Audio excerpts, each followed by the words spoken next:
حمده استغفر الله ربي من كل ذنب واتوب اليه ان الله وملائكته يصلون على النبي يا ايها الذين امنوا صلوا عليه وسلموا تسليما اللهم صل على سيدنا ومولانا محمد وعلى ال سيدنا ومولانا محمد وبارك وسلم عليه. سب سے پہلے میں شہید صاحب کی عظمتوں کو سلام پیش کرتا ہوں، اور شہید کی جو موت ہے وہ قوم کی حیات ہے. گڑیال کے بہادر غیور نوجوانوں، پاک فوج کے وفادار سپاہیوں، اللہ تعالیٰ آپ کی عزتوں کو بلند کرے، آپ کے جھنڈے بلند رکھے. زاہد اقبال صاحب خوش نصیب ہیں، آپ خوش نصیب ہیں.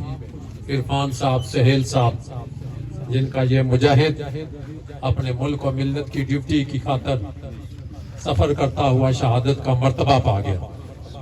اب آپ یہ سنو، خصوصی بات سنو.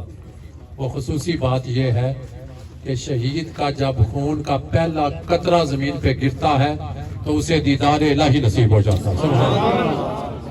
کیا وجہ؟ علماء سے پوچھا گیا، صوفیاء سے. گولیاں لگتی ہیں، ٹینک کے گولے لگتے ہیں، میزائل لگتے ہیں، لیکن شہید کے چہرے پہ نور ہوتا ہے، شہید کے چہرے پہ مسکراہٹ ہوتی ہے. وہ کہتا کہ کروڑوں بار گولیاں لگیں، بلٹ لگیں، جو لگتی ہیں اسے اللہ رسول کے جلوے نظر آتے ہیں. وہ کہتا ہے مولا ایک بار تو کیا ہزاروں بار مجھے قتل کیا جائے لیکن میں تیرے جلووں میں گم ہوں. اب سارے بندے جو نا علماء موجود ہیں، پاک فوج کے سپاہی موجود ہیں. ہمارے لیے بڑی خوشی کی بات ہے کہ آج ان کا دیدار ہو رہا ہے. ان شہید صاحب کی وساطت اور وسیلے سے شہید سارے بندے خواہش کرتے ہیں کہ مجھے جو ہے نا جنت ملے، جنت ملے. جنت میں مرتبہ ہر چوتھے پہ، 15ویں پہ، 40ویں پہ، سالانے پہ یہی دعا کرتے ہیں اللہ مرحوم کو جنت عطا کرو، یا اللہ مرحوم کو جنت عطا کرو. اب یہ دیکھو کہ شہید کیا چاہتا ہے. ہر بندہ تو جنت چاہتا ہے، شہید کیا چاہتا ہے. اور میرے وطن کے نوجوانوں، بزرگوں، ہم نے اپنے ملک و ملت کی خاطر اپنی جانیں قربان کرنی ہے، اپنے ملک کا جھنڈا بلند کرنا ہے.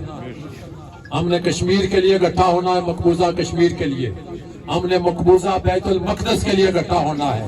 وعدہ کرو آج شہید صاحب کے جنازے میں آپس کی تفرقہ بازیاں چھوڑ دو گے، آپس میں ایک دوسرے کے گلے کاٹنے چھوڑ دو گے، کیونکہ آپ سب جو ہیں وہ نبی کا کلمہ پڑھنے والے ہو. لا الہ الا اللہ محمد رسول اللہ. نعرہ لگائیے شہید صاحب کے وسیلے سے، تیرا میرا رشتہ کیا؟ لا الہ الا اللہ. تیرا میرا رشتہ کیا؟ لا الہ الا اللہ. پاکستان کا مطلب کیا؟ لا الہ الا اللہ. کشمیریوں سے رشتہ کیا؟ لا الہ الا اللہ. فلسطینیوں سے رشتہ کیا؟ لا الہ الا اللہ. تیرا میرا رشتہ کیا؟ لا الہ الا اللہ. اب شہید صاحب کیا چاہتے ہیں؟ اللہ فرمائے گا کہ دیکھو میرا شہید جنت میں کچھ بیزار نظر آتا، افسردہ نظر آتا ہے. اے شہید تو کیا چاہتا ہے؟ تو جو خواہش کرے گا میری جنت میں موجود ہیں، ہیرو گلما موجود ہیں، شہد کی نہریں موجود ہیں، دودھ کی نہریں موجود ہیں، باغات موجود ہیں، محلات موجود ہیں. تو کیوں پریشان ہے؟ تو کیا چاہتا ہے؟ رب العالمین میں چاہتا ہوں کہ ایک بار پھر میں فوج میں شامل ہو کر تیری راہ میں اپنی جان کو ختم کروں، پھر زندہ کروں، پھر قتل کیا جاؤں، پھر زندہ کروں، پھر قتل کیا جاؤں. مجھے اس محبوب عمل سے کوئی اور عمل پیارا نہیں ہے. اللہ اکبر. نعرہ رسالت، نعرہ رسالت، نعرہ حیدری. تو ایک یہ شہباز صاحب شہید ہوئے نا، یہ قرآن و حدیث کی باتیں بتا رہا ہوں کہ ان کے فیضان جو ہے نا اس پورے علاقے کو نصیب ہوں گے. جس طرح قرآن پاک میں حدیث پاک کے اندر آتا ہے کہ نواسہ رسول امام حسین کی شہادت کے وقت ساری دنیا کی مٹی سرخ ہو گئی تھی. یا رسول اللہ ایسا کیوں ہوگا کہ یہ مٹی سرخ ہو جائے گی؟ ام سلمہ رضی اللہ تعالیٰ عنہ ام المومنین کے فرمایا یہ فیضان امام حسین ہوگا. ان کی شہادت کی تحریکیں ہر علاقے میں اٹھے گی. جو بھی حق اور سچ پہ چلنے والا ہوگا اسے میرے شہزادے امام حسین کے فیضان نصیب ہوں گے. اب جب ان کی جماعت میں یہ شامل ہو جاتے ہیں تو تو ان کی فیضان کی برکات پورے علاقے کو نصیب ہوتی ہے.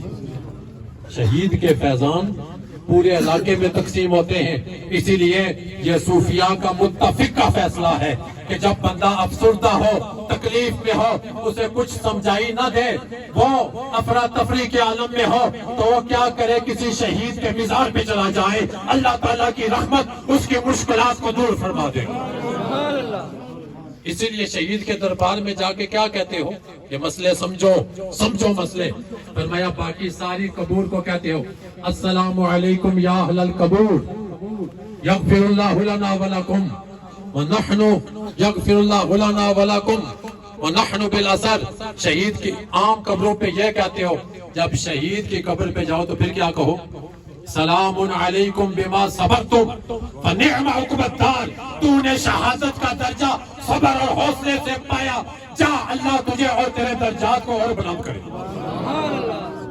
شہید زندہ ہے. قرآن کی روشنی میں بولو شہید ولا تقولوا لمن يقتل في سبيل الله اموات بل احياء ولكن لا تشعرون. جو اللہ کی راہ میں اپنی جانیں قربان کر دے، یہ اللہ کی راہ ہے نا. ملک و ملت کی حفاظت کے لیے ہم مسجدوں میں اذانیں پڑھیں، ہمیں کوئی ڈر نہیں ہے، کیونکہ ہمارے نوجوان یہ پاک فوج کے سپاہی بارڈروں پہ کھڑے ہیں. یہ جاگ کے ہماری حفاظت کرتے ہیں. نفرتیں جو پھیلانے والے نا ان پہ کڑی نظر رکھو، وہ ہمارے سکے نہیں ہو سکتے. وہ دشمنوں کے ایجنٹ ہیں، وہ راہ کے ایجنٹ ہیں، وہ کافروں کے ایجنٹ ہیں. ہمیں لڑانے والے، ہمارے درمیان اختلافات پیدا کرنے والے، شک اور شکوک کی فضا پیدا کرنے والے. جس دل میں شک آ جائے اس میں ایمان نہیں رہ سکتا. اب ایک ٹپ بھرا ہوا ہے دودھ سے، اس میں پیشاب کا قطرہ گر جائے تو پیو گے؟ نہیں پیے گا. کوئی بچہ پیشاب کر دے کنویں میں، اس کا پانی پیو گے؟ جب تک وہ صاف نہیں کرو گے. کتا جو ہے وہ کنویں میں نہیں رہنا چاہیے. شکوک اور شبہات، دشمن یہ چاہتا کہ ہم آپس میں لڑا کے ان کو ماریں، ان کو آپس میں الجھائیں، نفرتیں پیدا